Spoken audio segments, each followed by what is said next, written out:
성찰하지 않는 삶은 살 가치가 없다. 소크라테스는 우리가 자신을 되돌아보지 않으면 삶은 의미를 잃게 된다고 가르칩니다. 진정으로 의미 있는 삶은 스스로에게 어려운 질문을 던지고 진리를 찾으며 성장하는 데서 시작됩니다. 진정한 지혜는 자신을 아는 데서 비롯됩니다. 삶은 정말 단순하지만 우리가 그것을 복잡하게 만든다. 공자는 삶의 진정한 본질은 단순함에 있다고 말합니다. 우리는 종종 불필요한 걱정과 기대에 의해 삶을 복잡하게 만들고 그것이 우리에게 스트레스를 줍니다. 진정한 평화는 단순함에서 오는 법입니다. 가지지 못한 것을 탐내다가 가진 것을 망치지 말라. 에피쿠로스는 우리가 가지고 있는 것에 감사하지 않고 없는 것만을 추구하면 결국 행복을 놓칠 수 있다고 경고합니다. 감사하는 마음이 진정한 만족을 가져다 줍니다. 삶의 길이가 중요한 것이 아니라 삶의 깊이가 중요하다. 에머스는 인생의 길이가 길다고 해서 그것이 반드시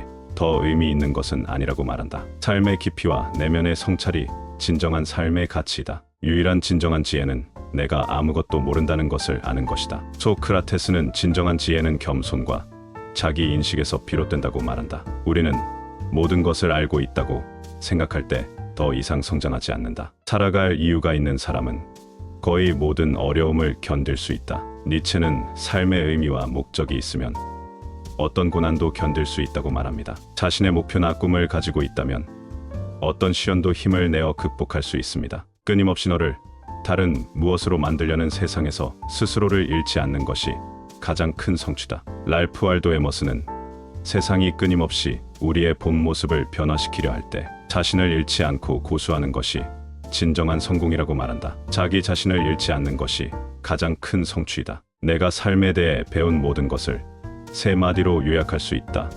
삶은 계속된다. 로버트 프로스트는 삶이 어떤 상황에서도 계속 진행된다는 사실을 강조합니다. 어떠한 어려움이나 고난이 있더라도 결국 삶은 계속 흐르고 우리는 그 흐름에 적응해야 한다는 것입니다. 이 사실을 받아들일 때 우리는 평화를 찾을 수 있습니다. 위대한 일을 하려면 자신이 하는 일을 사랑해야 한다. 스티브 잡스는 열정이 위대한 성과를 이루는 열쇠라고 말합니다. 자신이 하는 일을 사랑하면 그 일은 부담이 아닌 즐거움과 성취의 원천이 됩니다. 미래를 예측하는 가장 좋은 방법은 그것을 창조하는 것이다. 피터 드러커는 미래가 어떻게 펼쳐질지 기다리는 것보다 우리가 오늘 하는 행동과 결정으로 그 미래를 창조할 수 있다고 말합니다. 현재의 노력이 내일의 결과를 만들어냅니다. 우리가 중요한 일에 대해 침묵을 지키는 그날부터 우리의 삶은 끝나기 시작한다. 마틴 루터 킹 주니어는 부정의에 대해 침묵하지 말아야 한다고 강조합니다. 잘못된 일이 일어나고 있을 때